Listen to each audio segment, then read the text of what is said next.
In this episode of the Range Minded Podcast, we talk a little bit about the Colorado assault weapons ban. Truly, it has to be frustrating for you folk in Colorado. We also talk about another final rule from the ATF, not the one about the doing business thing. No, it's another one. We talk about that a little bit, as well as kind of water skiing over Bruen. We need to actually dive into that deeper one day, but this time we're just going to water ski over it. Anyways, there's that and a little bit more of monologuing as usual.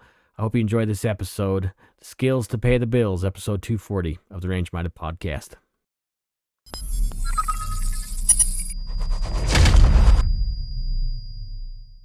Welcome back to the Range Minded Podcast. Couldn't have done that before the show started, honestly. Now I have to clear my throat. Oh. Some things you just never win, right? Guess what? I'm not going to edit that out because I want you guys to know this show's fresh. This show's real. It's just who I am. We're just having a conversation, right? You can't, in life, you can't go back and edit out. That doesn't work. No, you go with it, right? And that's exactly what we're going to do right now. Anyway, welcome back to the show.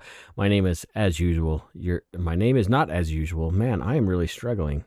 My name is Steve, and this is the Range Minded Podcast, which I promise you, I assure you, is a very professional program that we work hard to make sure that your highest expectations are met, except for when I try to record a live show and inevitably screw it all up. But we're still going to go with it because I hate editing. So it's just what it is.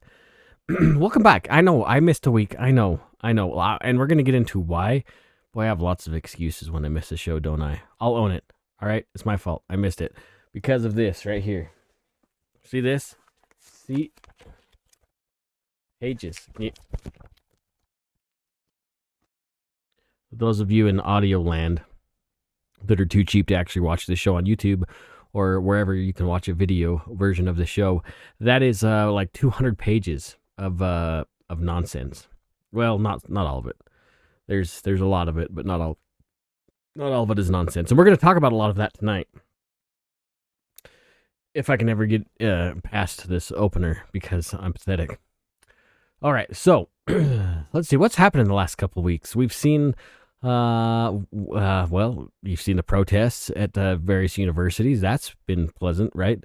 Good thing they're all peaceful, and it's not like they're setting up their own little colonies inside, campuses and buildings and saying hateful things and, destroying property of the school. It's a good thing it's just peaceful, I'm sure. Which, my friends, is another reason why you need to learn life-saving skills, whether that be medical or implements to procure your family's safety. Because you never know when you're going to get tied up in the middle of something. And you need to learn need to know how to execute certain things in a certain way to keep you and your family safe. Because I think this is just the beginning. As you know, it's an election year. So things get crazy really, really fast. And it's important for us to be ready for that. We talked about it when I did the Cerebrus class, right? With Fieldworks and those guys in Boise a few weeks ago. We talked about stress inoculation. You need to find a place where you can inoculate yourself from stressful situations. So when the time arises, you can act on your training. Highly important. I highly recommend seeking out classes like that. Something that tests you to the limit. I also encourage you to do. Man, can you guess I'm tired? I also encourage you to seek out a local pistol club to which you can practice your practical handgun skills, meaning target acquisition, sight alignment, sight picture, and yes, trigger control while you're shooting against a clock to ensure that your skills are improving. I promise you find a good USPSA match or an IDPA match, or even just like a little steel challenge match or something. You will see your skills improve. And do not be too proud to take the counsel from like the range officers and such while you're there shooting, because they just want to run a safe range. I promise you, you will see your skills improve. It happened to me when I was shooting matches. It was a very good time, and I really, really enjoy it. But ammo's expensive. I get it. Dry fire in that case. Dry fire. Anyway, should we get to the show? Yeah, I think we should. So you saw that stack of papers I presented to you. Part of that stack, a majority of that stack, is the Bruen decision from Thomas and Alito, as well as the dissenting arguments, or whatever you want to call it. I've read that, and there's a lot there, and it was daunting, and it was exhausting, and my brain hurts. There's a lot there. But what I did read, I guess I didn't finish it. I made it as far as to the dissenting arguments. And then I had to stop because my brain was like jello, not even the good kind. There's so much in there that we need to be discussing. What I would encourage you to do, and I'm going to try every time I link something in the show notes, especially on YouTube, I get flagged. Like, not that my content gets flagged, but I just obviously don't know how to use the description box, because every time I link anything in the description box, it thinks I'm trying to scam or spam people, and that's clearly not the case. But we'll put it in the show notes anyways. We'll figure out a way to link that in there. It is long. It is a kind of an arduous read for a simple-minded person like myself. But the content is so rich. And you're going to gain so much knowledge just from reading that. And I'm not talking like what the Bruen decision, the Nysurper versus Bruen opinion, like what that entails, but so much more in depth of how they got to that decision. That's why it's important for us to read the decisions on these cases, because it digs into the nitty gritty and it helps you understand the thought process in the Supreme Court. Honestly, Thomas and Alito both, their ability to dig into history, text, and tradition, which is between Heller and Bruen, those two decisions really dive into that, and it helps you see how they got there and some of the stuff they extrapolated from history to get where we are. Fabulous content. It will make you a better communicator when it comes to Second Amendment rights. I promise you, there is some good, solid, and some stuff in there that you probably didn't even know, which is awesome. We're going to talk about that today a little bit, not all of it, because I don't want to have a 15-hour show, but we will get into some of it, the best that I can remember. And I'll be reading from the papers on that one, because that's just the way it is. We're not going to read like I normally do. We're not going to read that whole thing, because that would suck for you and for me. But I did want to jump to something before that.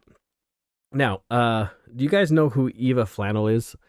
Eva in Colorado. Her dad is now I had a brain fart. He has like this huge firearm collection, tanks, all sorts of cool stuff. Just a solid 2A pro-America, pro-freedom, pro-constitution dude. Anyway, his daughter, Eva or Ava, one of the two, whatever. We'll just call her Eva. She's awesome. She's carrying the torch for the gun rights folks in Colorado. She's trying her best, and Colorado's a mess right now. We're going to be talking about that. In fact, let's just jump into that right now. I wanted to read to you the stuff, the assault weapons ban stuff that is happening in Colorado. So let me transition this over. I got to do this one more thing. Okay. As you see, the light changed because I'm reading this on the screen and it's really bright. And it's like, ooh, I'm going to get a suntan here. All right. So this bill, this is, let's go back up here. House Bill 24-1292. Okay. This is the assault weapons ban for Colorado. Now, this dives into some of the other things we're going to be talking about tonight as well. Basically, kind of orbiting around the assault weapons ban, or the Safer Communities Act, the Bipartisan Safer Communities Act. Easy for you to say, but it's important for us to understand what things are being changed or what is being implemented because of the Bipartisan Safer Communities Act. That is a huge thing, which I think in passing, a lot of us just kind of said, oh, that's stupid. Why are they doing that? But I don't think we're seeing or not really digging into the actual problems with that act. Yes, I know it's an executive order. I understand that there's a lot that doesn't really matter. Just another executive order can bump it out. The problem is these states like Colorado are going to implement some things that are going to have real effects on the 2A community. In this case, in Colorado. But what we're going to read into is a cookie cutter. It is a copy and paste bill, in my opinion, anyways. It is a copy and paste bill meant to be used as a template for other states to enact the same kind of stuff. Now, if you live in states like California or Chicago, so I guess Illinois, Chicago's not a state, or other more left-leaning states, it's obviously going to be easier for these things to be implemented, and maybe they already have been implemented in your state if that's where you live. But for states like me, I live in Idaho, or Texas, or Wyoming, some of these more conservative states, we need to be getting ahead of these things because they are going to impact us at some point. All right, let's read the summary here. This bill defines the term assault weapon and prohibits a person from manufacturing, importing, purchasing, selling, offering to sell, or transferring ownership of an assault weapon.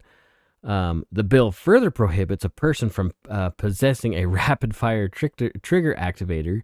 A person in violation of these prohibitions will be assessed a first-time penalty of $250,000 and $500,000 for each subsequent violation. Okay, that is the first thing I wanted you guys to see.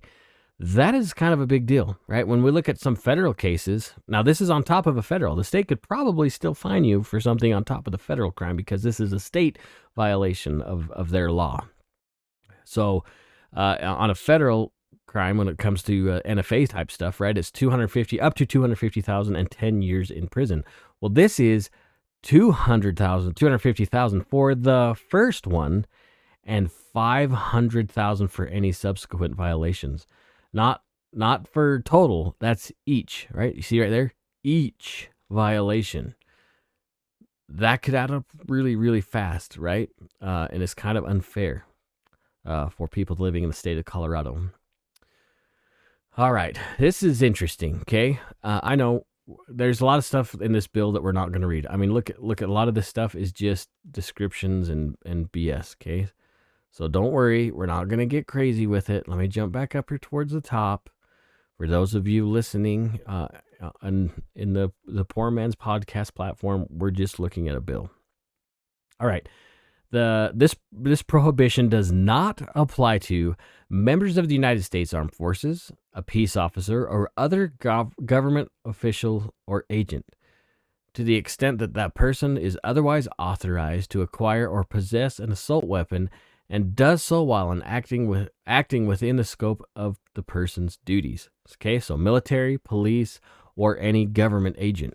Okay, the manufacture, sale, or transfer of an assault weapon by a licensed firearms manufacturer to any branch of the United States Armed Forces or to an entity that employs peace officers for use by that entity or its employees. Okay, so next is it's not going to apply to an FFL that does business, meaning transferring stuff to government, whether it be federal or state or local, I guess. The transfer of an assault weapon to the licensed firearm dealer or gunsmith for the purpose of maintenance, repair, or modification, and the subsequent return of the assault weapon to its lawful owner. So if you need some work done, you can send it to an FFL or a licensed gunsmith, which, gunsmiths do have FFLs if they're licensed, and then back to the rightful owner. Any federal, state, or local historical society, museum, or institutional collection that is open to the public, provided that the assault weapon is securely housed and unloaded. Interesting. Okay, so museums make sense, but look what they made sure to include: open to the public. So that means dudes that have their collector's license, that don't want to show off their collection, they don't count. It doesn't matter. Nope, you're not grandfathered in. Meaning, we'll get into it. The only way it doesn't apply to you is if you're a museum. In this case, okay, open to the public. An entity that operates as an armored vehicle business and an authorized employee of an entity while the course and scope of an employment. So, security guard, okay, armored car company. A licensed gun dealer who has a remaining inventory of assault weapons as of August 2024 and sells or transfers the remaining inventory to only a non-Colorado resident, and the sell or transfer takes place out of state or a police officer. So you peon citizens in Colorado have to follow these rules. You have to, because you're peasants, according to this provision here. Only the good guys that know so much and are trained so well can have exercise their Second Amendment rights. All right. This defines an assault weapons. Now, this all comes out of the Bipartisan Safer Communities Act. Now, states can kind of manipulate their proposed bills as long as it's the minimum meets that requirement of the Bipartisan Safer Communities Act. Okay. All right. Legislative declaration. The General Assembly finds and declares that. I hope you have the duct tape ready, folks. Mass shootings are a significant component and of the distinctly American epidemic of gun violence. Gun violence of all types are an ongoing and growing threat to the public health and safety of all Coloradans. Okay. Now I want you to listen and understand these terms being used.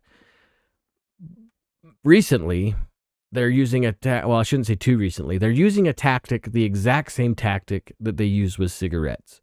Now, cigarettes are not protected under the Constitution. I get it. But firearms are. Now, they changed this to a public health and safety epidemic. Did you hear what I just said?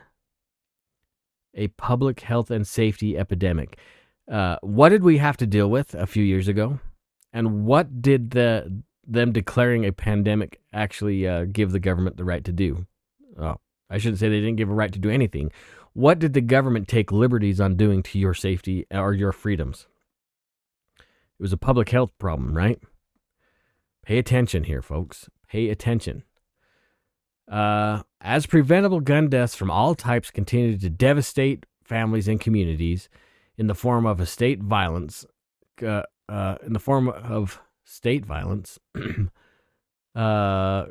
suicide, interpersonal violence, and accidental deaths, assault weapons remain a preeminent factor in the devastating crisis of gun fatalities. Now, an assault weapon, right, makes you think of just an AR, but if you go back and look at the Bipartisan Safer Communities Act and what their definitions were, it's a lot more broad than what you think, unless you pay attention to the show.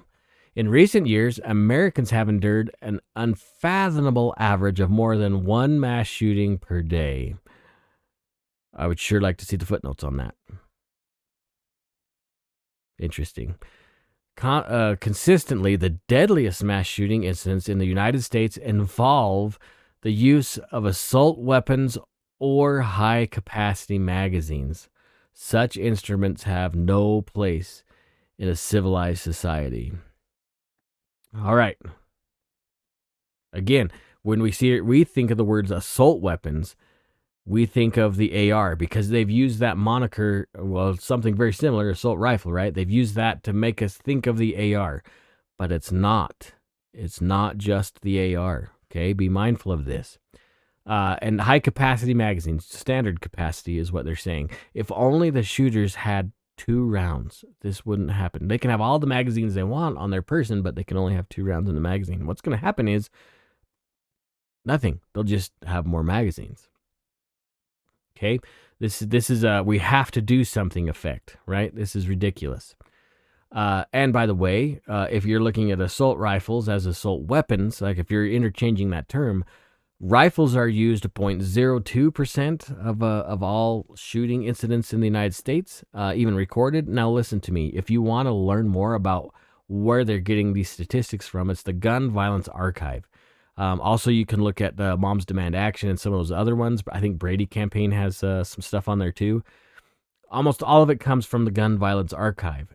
The nice thing about that is you can actually see what they're defining as these mass shootings. You can actually look at some of the reports. And if you're a good researcher, you can dig a little deeper and even see more inside of the little window and understand that this doesn't make sense as a mass shooting. This is gang violence. These are things that shouldn't be categorized as a mass shooting. Just because it happened in a crowded street, I guess that would still constitute, right? But what if that street is full of thugs in a little gang war? Okay, it's unfair the way they gather their statistics and pile them up, and they're creating this fear for you to be willing to get to the point to be willing to give up your rights. That's all this is a way to generate enough fear in you to say, well, we have to let the Second Amendment go. That's what it's all about. Well-known places that should only have ever been known as sites safe for joy, learning, commerce, and care are instead forever associated with the tragedies of mass shootings. Then it talks about the mass shootings that Colorado's seen: Columbine, the Aurora Theater, the King's Store in Boulder, Club Q. All of that was in Colorado. Okay, I don't know why, but I understand why they're putting this as a Colorado bill. But there's why were those places targeted? Probably because they were gun-free zones. I'm assuming, pretty solidly assuming. Again, duct tape time. Assault weapons and high-capacity magazines are disproportionately used in mass shootings, and the reason are both obvious and irrefutable. Assault weapons are uniquely lethal by design. They entail tactical features designed for warfare, refined to maximize killing large numbers of people quickly and efficiently. Any gun can kill. Okay, any gun. A knife can kill. A car can kill. Airplanes can kill. Apparently, if you live in California, almost everything you buy can cause cancer, which inevitably will be death of you, right? It's a straw man. Okay, it's a straw man. The tactical features, this is a great one. The tactical features of assault weapons are not merely cosmetic. They are not minor. They differentiate assault weapons from other firearms by allowing the shooter to better conceal weapons. Yeah, I want to see you conceal a full-size AR in your jacket. There's a few that can, I guess, but if it's warm outside, that ain't happening. Better conceal weapons make it easier to fire a high volume of ammunition in a short period of time while maintaining accuracy. Are they talking about the bump stock? Because you can't maintain accuracy with a bump stock. I don't care who you are. Maybe there's some out there. I've used them. I hate them. I think they suck. You've heard me talk about that before. Maximizing catastrophic injury and preventing the ease of use for less than expert users. Okay, wait a minute here. I didn't notice this before. So these tactical features, okay, they make it easier to fire high capacity volume of ammunition, but they also providing ease of use for, okay, I read that wrong. Okay, so now apparently they make it easy for idiots to use. I really would present that these psychopathic idiots will do anything to kill and to get notoriety. The General Assembly further finds that assault weapons are not suitable for self-defense, lies, and are not well suited for hunting, lies, sporting, or any other purpose than mass killing. All of those are completely false. I know people that hunt with their ARs. I've heard many stories out there of people using their ARs for defense. If you remember that church shooting in Texas, Stephen Rutherford used his AR to stop that shooting from finishing. In fact, he shot the guy, and the guy ended up dying with, mind you, he used his AR, thankfully. The firearms industry has specifically, okay, this goes in, right? We talk about the cases that are presented to a lot of these manufacturers. They say they're specifically targeting children and manipulating their minds with their advertisements. I haven't seen a gun ad for years on TV. The firearm industry has specifically marketed assault weapons as tactical, hyper masculine. They have this thing with sexuality, the left does, and military style in a manner that overtly appeals to the very most people likely to acquire such weapons as a means to gain infamy as a mass shooter. Okay, there's a problem with that. It has nothing to do with the tool being used. It has to do with the twisted society perspective on news that we have to show off like the most violent things on the news because that's what gets ratings. The reason why school shooters specifically choose to shoot up schools is because they want to have the notoriety that the kids from Columbine did. They want the numbers, that the more numbers they get, the more notoriety they're going to have, and they're going to die famous. That's the problem is society has allowed our youth to want to be famous more than to be useful and more than being productive, because they manipulate their minds and thinking, like through social media and such, that likes, shares, and notoriety is what really matters. There you go. There's that little soapbox for you.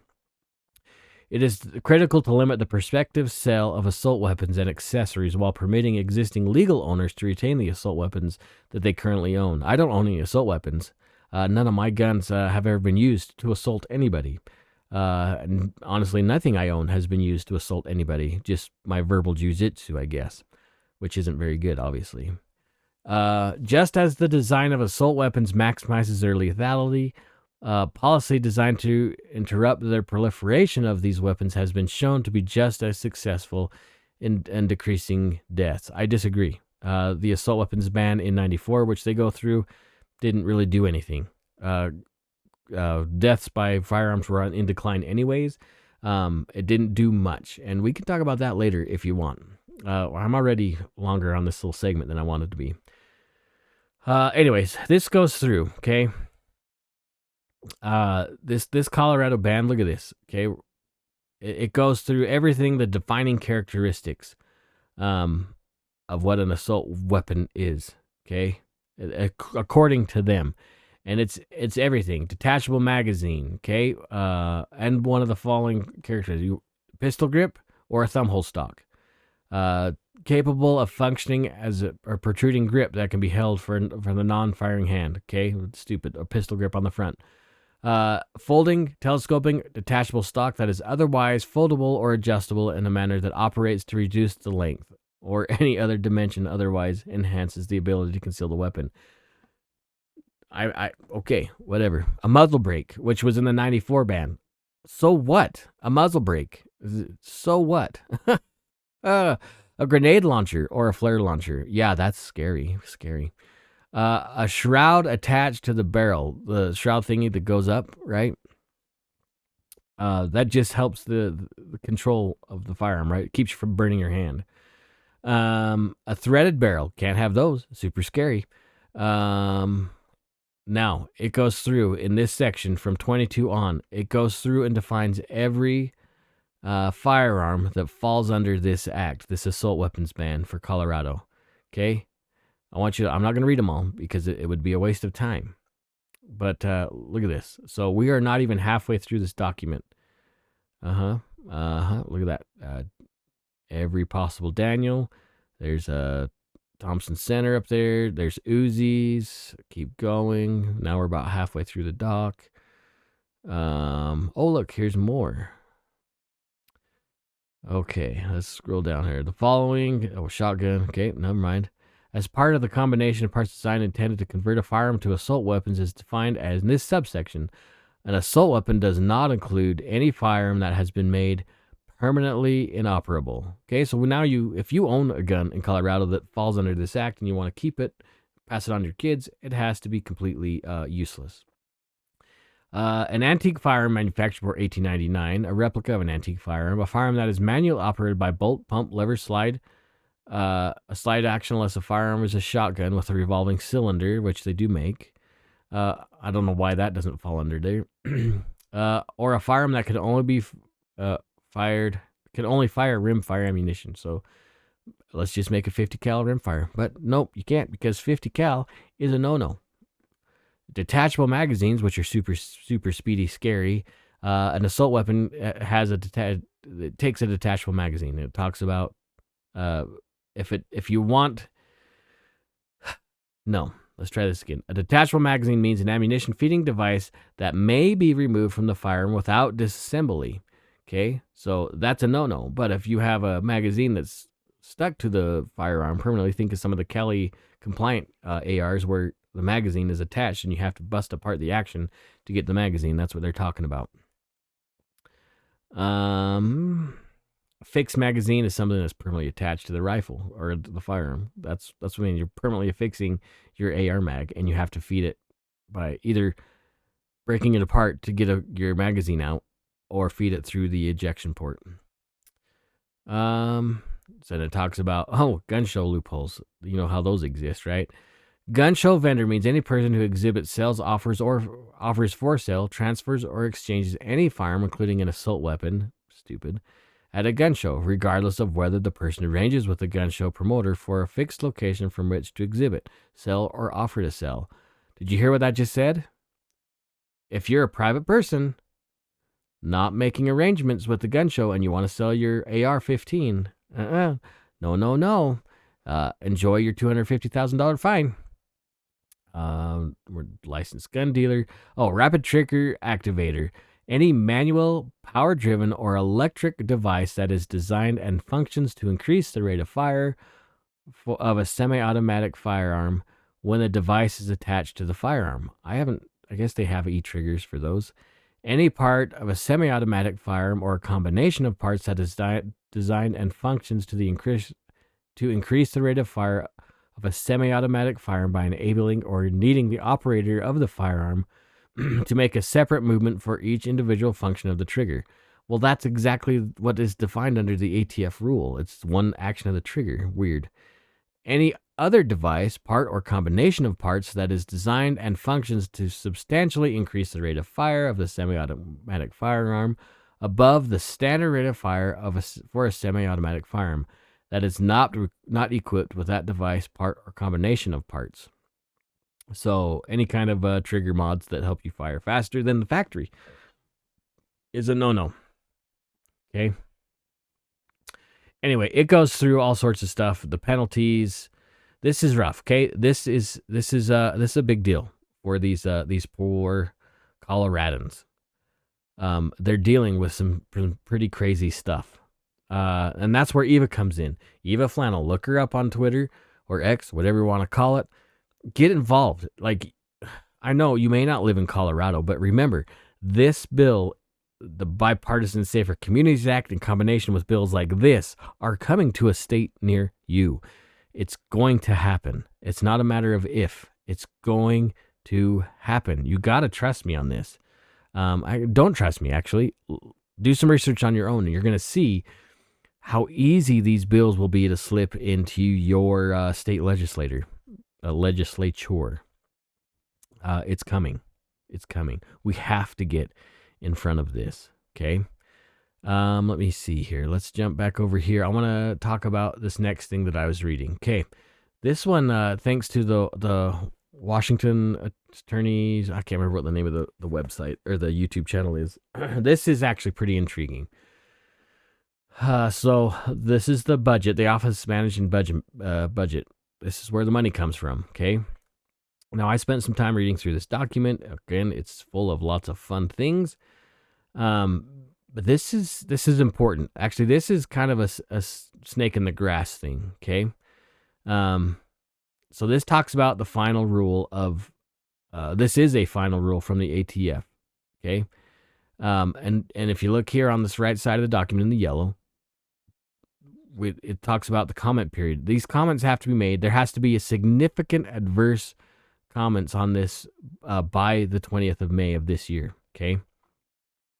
And this rule becomes effective in July if we don't do anything about this. Okay. Let's scroll down here.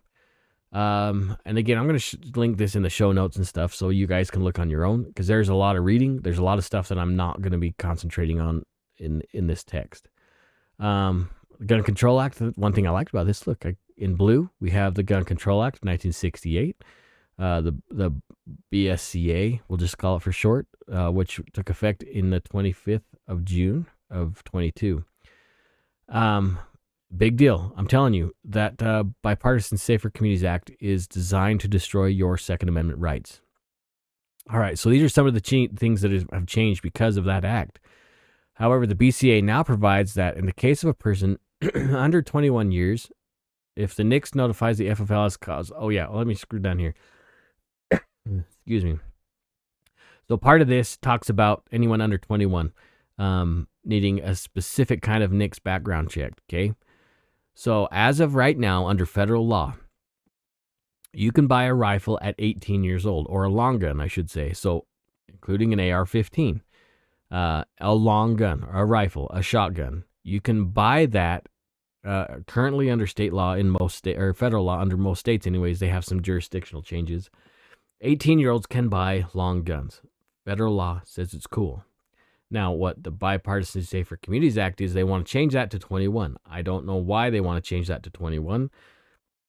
I'm assuming that they look at the age of some of these miscreants going around causing violence with firearms.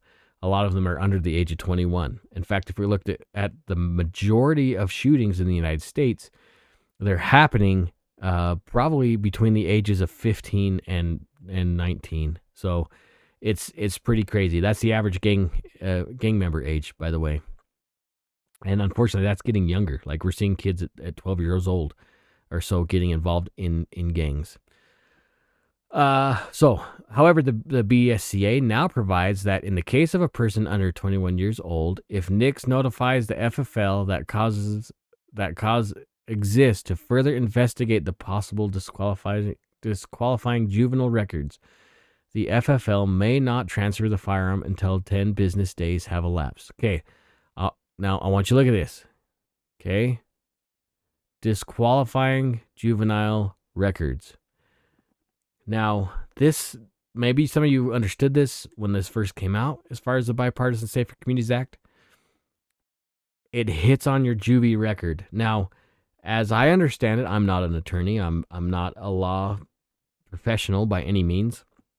As I understand it, if you have a juvenile record, once you become an adult, that doesn't really take place. That doesn't have effect in your life unless it's like extremely violent and you're probably locked up anyways. But you could have done something. I don't know about you. A lot of us were stupid when we were kids. But if there's something in your juvenile record that pops, there's a big deal now. Now, anybody under the age of 21 is going to have that pop, that potential pop on their background checks. Okay. Now, here's something else we need to understand that came across with the Bipartisan Safer Communities Act here in blue, is the NICS Denial Notification Act, the NDNA. Okay. This provides such a report. So what it is, it's a little bit deeper background check for anyone under 21. Okay. Well, not this one. That's a little later on. So the NICS must provide such a report within 24 hours after NICS denies a firearm transfer and include the federal, state, local, or tribal prohibition, the date and the time of the notice, and the location where the licensee attempted, where the attempted firearm transfer was sought, and the person's identity. Okay, so this gets in a little bit deeper than what it used to be. I know you got to put your address, right? All that stuff gets put on the NICS form, but apparently this goes a little bit deeper.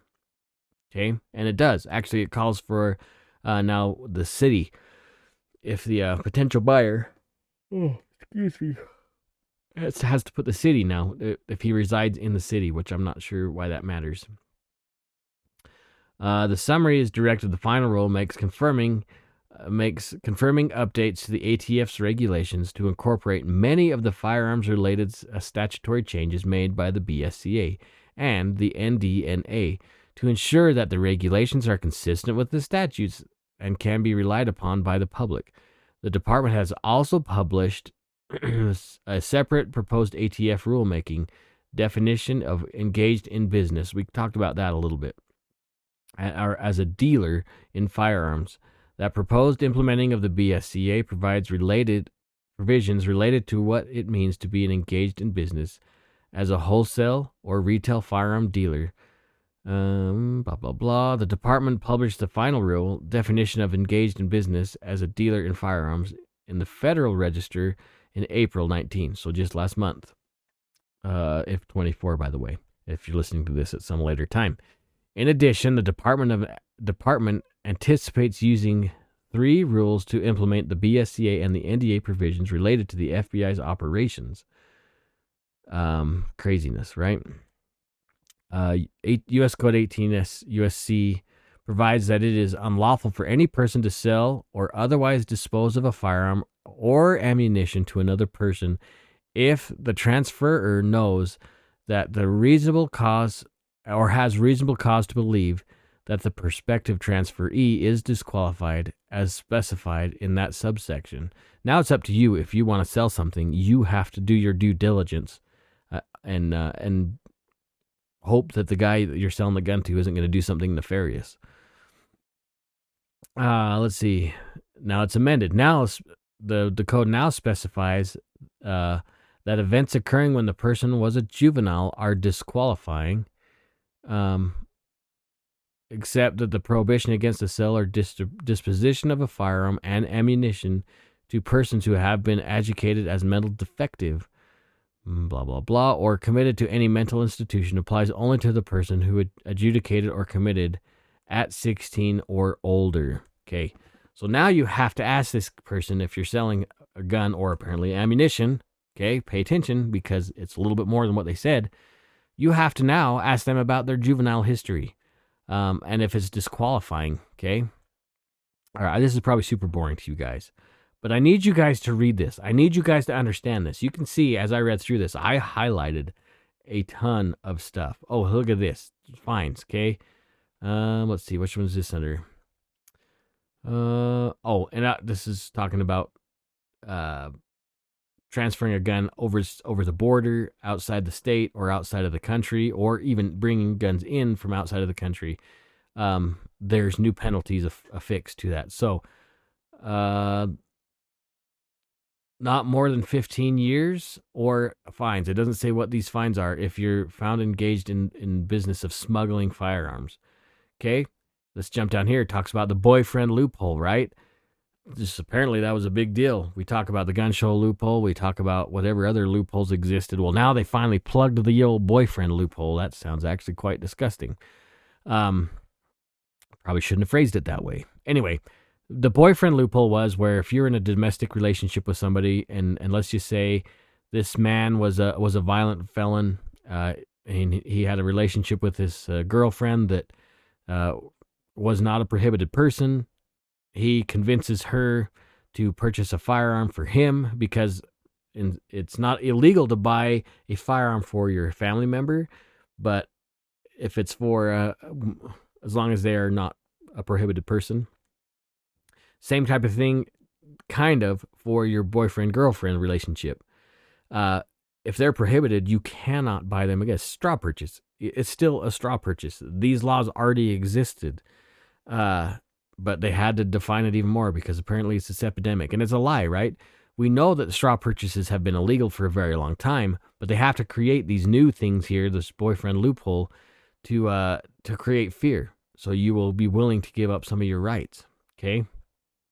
So this supposedly fixes that under the straw purchasing stuff. Let's see. The BSCA creates 2 new criminal offenses for straw purchasing of firearms and for trafficking of firearms, as mentioned in Section 2B of this preamble, blah, blah, blah. The straw purchasing offense makes it illegal for any person to knowingly purchase or conspire to purchase a firearm on behalf of another person, knowing or having reasonable cause to believe the person for whom they are making the purchase is a prohibited, and then it goes through this criteria, making the purchase prohibited under 18 U.S.C., which is, you can look at the form on the FFL, the disqualifiers, that's what that is, intends to use, carry, possess, sell, or dispose of a firearm in the furtherance of a felony, a federal crime of terrorism, or drug trafficking crime.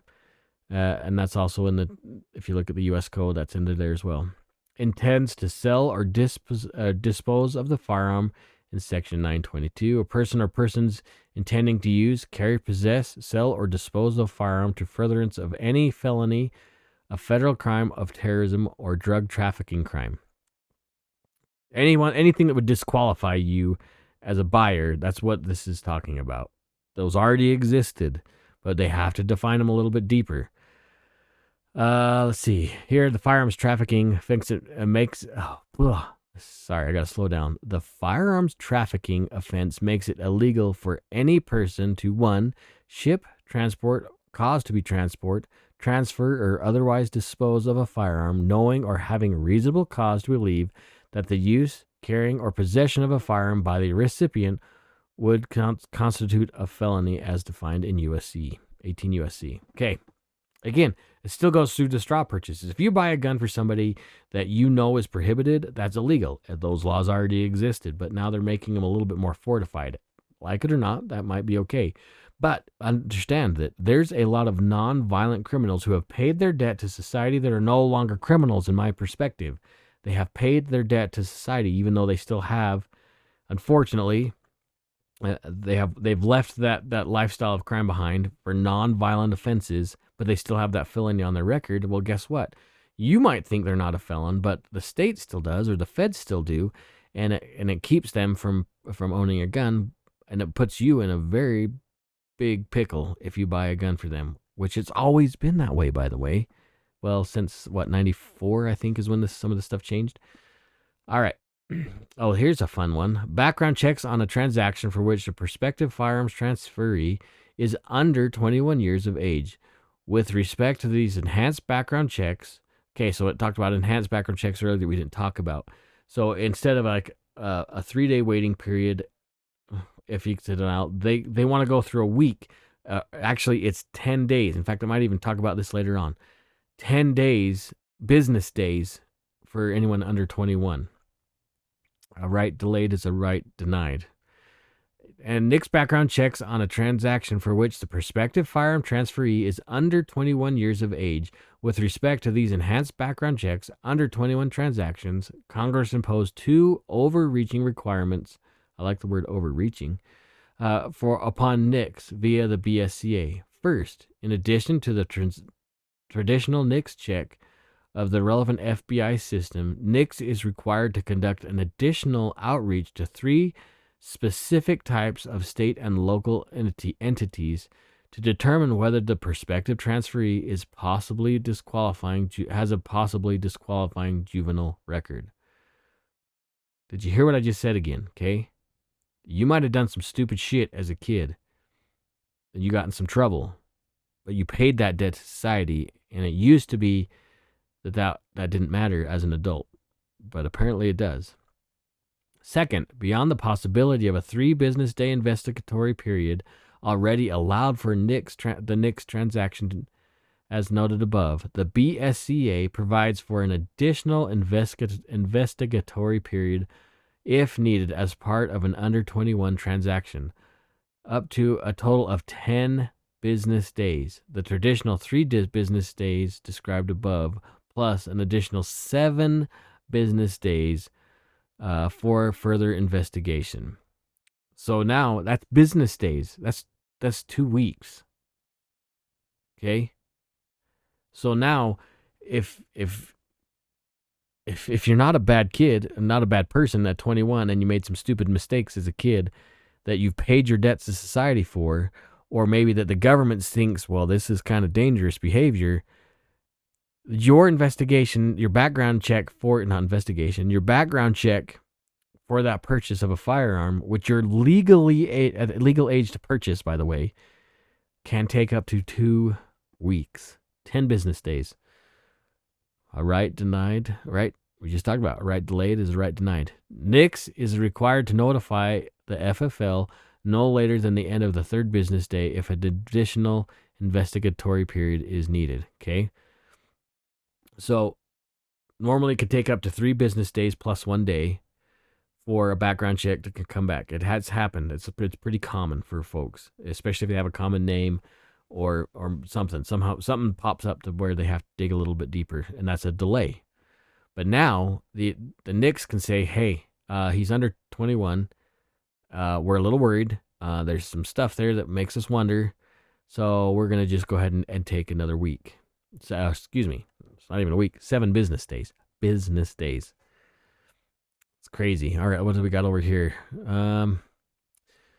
So here's what we're talking about as far as cities. The department is amending blah, blah, blah to require additional information on the transferee's residence address and whether they reside in city limits or not, as necessary to identify the record locations. that must be searched pursuant of the BSCA and the NDNA, and as necessary for NICS to notify the local law enforcement authority where the transferee resides when the transfer is denied, pursuant to the NDNA.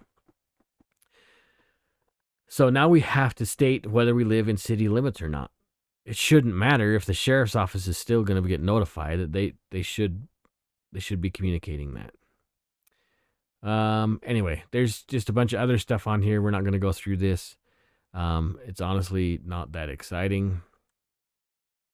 It is a little bit frustrating. Now, again, look up here in the yellow, okay? If you have a disagreement with this final rule and the changes that are going to be being made, this all interferes with your Second Amendment rights, by the way. And this coincides with what we just talked about in Colorado, because what happens in one state, obviously this is a federal level, these things trickle down to every aspect of your freedom. And it's not going to stop at the Second Amendment, by the way. That's not how they roll, okay? It's super, super frustrating. Oh my gosh, you guys didn't even see that. Oh, I forgot to do this. All right, well, in this case, let's just look at this real quick, okay? You have to provide this feedback by the 20th of May. Gosh, what a retard. Sorry, I shouldn't say that. What a mentally challenged person. Anyway, this is what we just read. Dang it. I hate when I do that. So you just got to see me blankingly staring at a screen for no good reason. Anyway, well, now you get to see my shining face again. Boy. Sorry about that. All this tech, I can't seem to figure out. So I guess it's good audio. Now we just made fun of all those people in audio land, and they actually got the good content. You got me staring like a spastic person at a TV screen. Like this. Sorry, guys. Sorry. If you guys want to see it, you can look up the document yourself. It's just going to have to. All right. Now it takes us to Bruen. Okay. The reason why I wanted to bring up Bruen is because there is a remedy for all these ridiculous bills taking place. There's a remedy. And that's you. And that's you and your community. One of the blessings that we got from, Caetano, the case with Caetano, was it Caetano v. Massachusetts, and then Heller, and then Bruen, is they've created this framework on, which is a test to how to fight these bills. Bruen reiterated what happened in Heller: text, history, and tradition. Now we have to understand these things. That's why I want you to read these bills. That's why I want you to read the decision on Bruen. I'm not going to sit here and read it to you. No, I am not. But it's important that you understand where these perspectives come from. We talked about it earlier. It helps you develop how to have a conversation in these things. Like, I'm not... When I tell you these things are long and drawn out, I'm not kidding. I mean, this... Look at this. I mean, there's a ton. There's a ton here.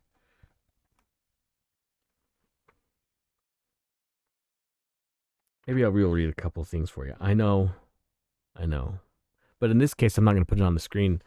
So I look longingly into the eyes of the white light. But let me read you this. And this is part of the syllabus from this decision. And then we'll have a conversation about this.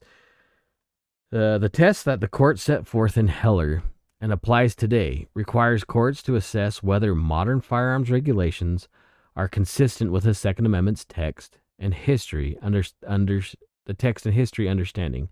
Of course, the regulatory challenges posed by firearms today are not always the same as those that preoccupied the founders in 1791 or the Reconstruction generation of 1868. But the Constitution can and must apply to circumstances beyond those the founder specifically anticipated, even though its meaning is fixed according to the understanding of those who ratified it. Indeed, the court recognizes in Heller at least one way in which the Second Amendment's historically fixed meaning applies to new circumstances. It refers to the arms does not apply only to those arms in existence in the 18th century. Okay? So the Bruen case goes through a lot of stuff. It's probably going to get loud. Okay? I don't know if you guys can hear that. Every once in a while, the wire on my mic gets weird and it's painful in my ears. But Thomas goes through so much stuff in that decision. He dives into some rich historical truths that correlate and that refocus the efforts of the Second Amendment, in this case, but the Constitution abroad, and how it works in today's society. Another thing you're going to hear, I'm not going to dig in because it'll take me a minute to find it in here, but it talks about how the Second Amendment, and everybody freaks out about this, but I don't, the way I read it anyways, is when he says that, yeah, every amendment has its point where it, or it was, the Second Amendment is not absolute, I think is what you hear from the left, right? And they get that from the Bruen decision, but they don't read the entire thing. Okay? Once you read the entire document, you realize, okay, yeah, it's not unlimited, but what are the limitations to the Second Amendment? And that comes to the people who are prohibited from carrying. It has nothing to do with modern arms. It has to do with the restrictions of the people carrying it.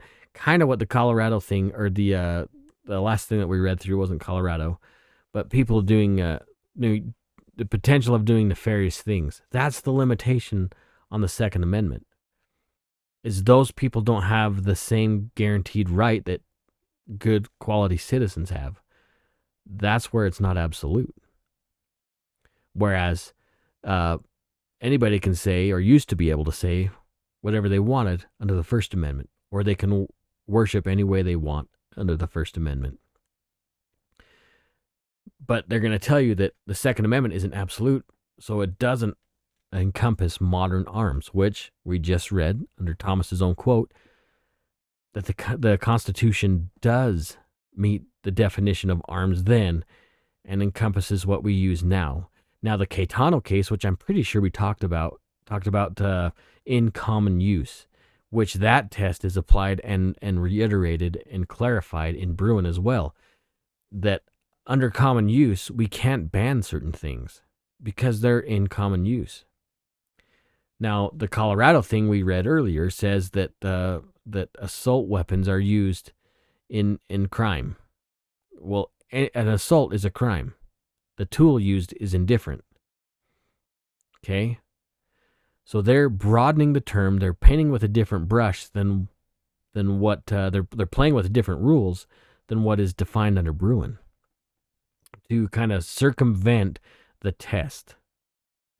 If they're going to say, well, that it's an assault, those people are not that they're exempt from their Second Amendment rights. It's an assault. Okay, but at what point do the citizens' rights get trampled on because you want to clarify, or not clarify, but broaden the definition of assault and throw everything under the assault weapons moniker? Bruen has so much information. You need to be reading these things. Again, there's so much. Like I've highlighted so much in here. I mean, see if you can see. Like I've got highlights on every page. Okay, except for that page. I've got highlights. Look at this. You guys want me to read this? No, you don't want me to read this. You guys are sick of hearing me read. I still feel like an idiot. Like not pulling up that screen so you can't read it yourself. I guess I could do this in post, right? I could edit it. Yeah, you guys really need to be reading it, because it goes from the founding era, it goes to the Reconstruction and post antebellum eras. I mean, let me find this. You guys got to hear this. I know I can find it quick. Um,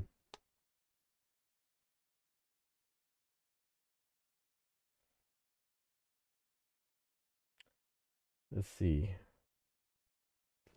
Never mind. Never mind. It's gonna take too long for me to find. I had an idea of where it was at. Um, but it's just gonna take too long for me to find. Sorry, I should have been more prepared.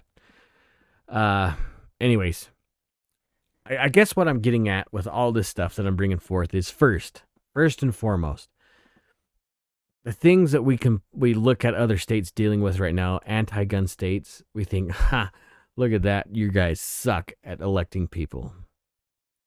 That's probably what a lot of us think. But there's more to that. There's stuff that we're not looking at.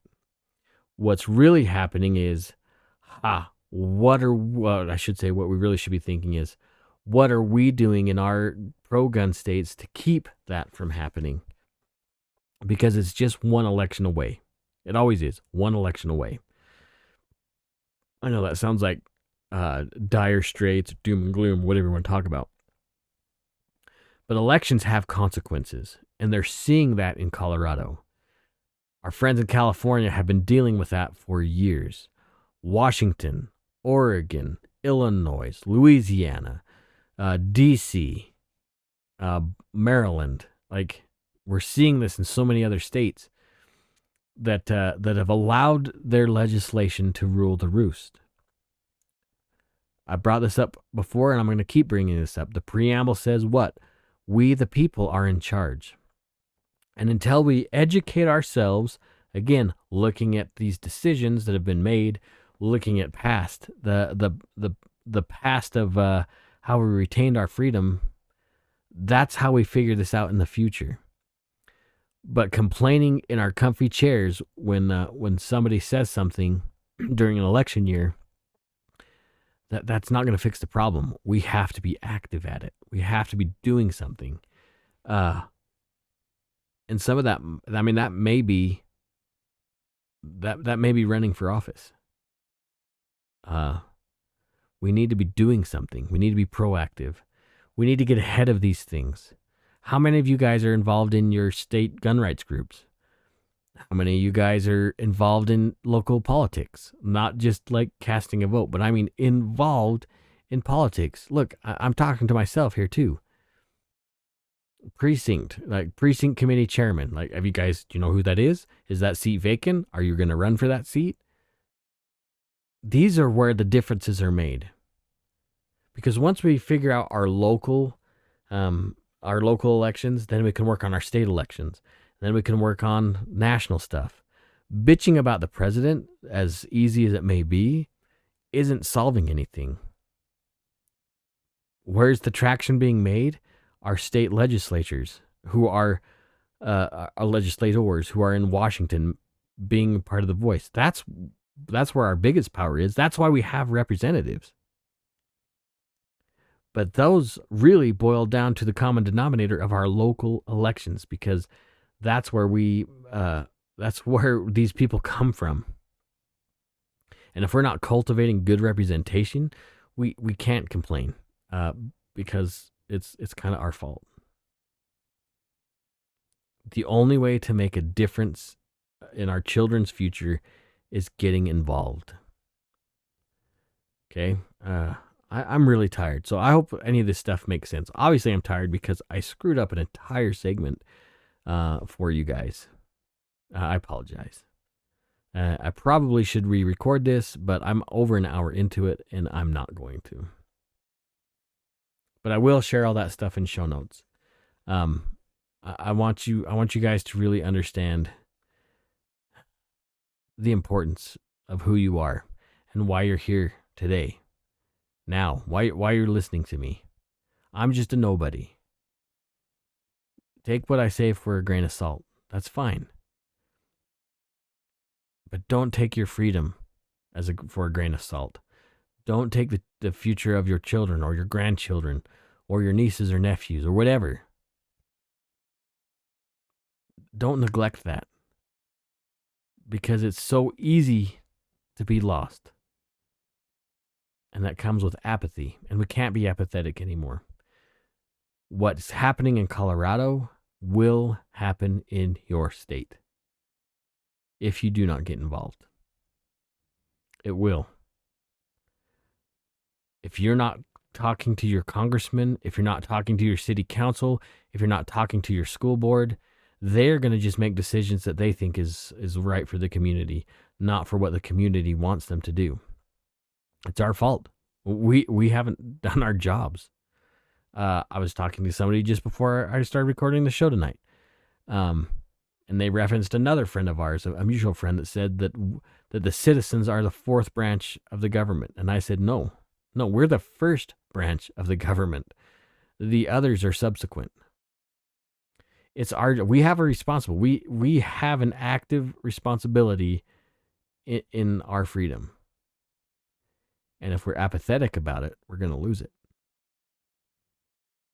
We've been blessed a lot over the last few years, and all those blessings have turned us into spoiled, petulant children, and we need to we need to change our ways, because good times create weak men, and weak men create hard times. Okay, we're in that bottom of the loop there, and we need to figure it out, because hard times are coming, and we have to be proactive. We can make those hard times a little less hard if we get involved right now. Okay, that's where we're finished with this. Again, I apologize for not showing you the documents we were talking about. Such a rookie move. But listen to me.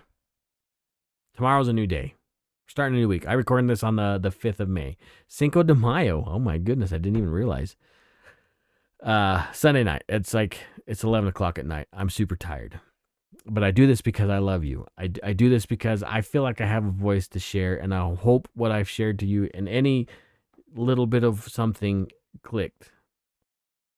I want you guys to get involved, because we need you. We need you. Patches. I have ordered patches. Yes, it's actually happened. I was a little concerned that I was being scammed, but he sent me a video yesterday. Then the molds are made, so I'm kind of stoked about that.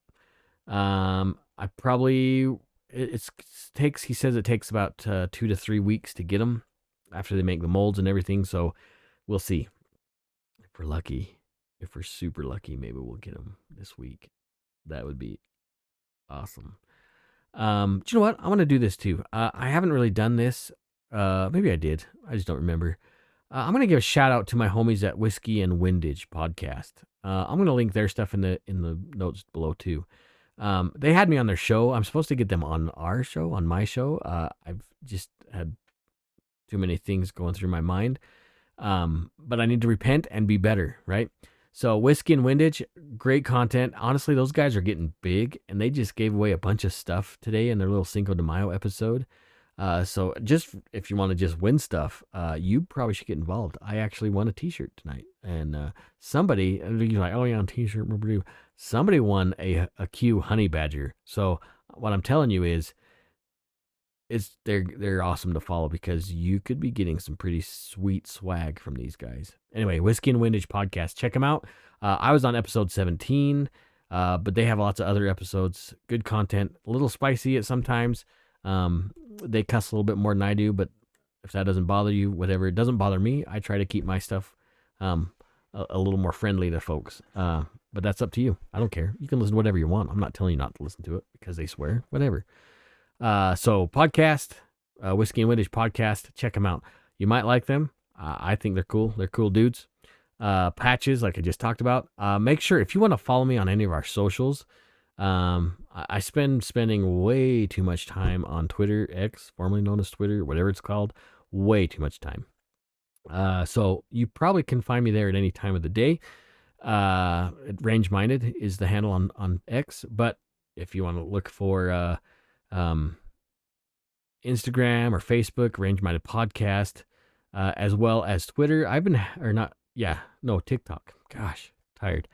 TikTok has been pissing me off a lot, actually. I I ran a show promo on TikTok, and it got 0 views. 0. Like nothing. Which is, I always get 1 view or 2 views. And then I posted a follow-up video about that, about how nobody's watching it, which I know some of these people watched the video. She'll still show 0. So I'm getting shadow banned on the TikTok. They flagged a video of me shooting a 50, which I can't remember if we talked about.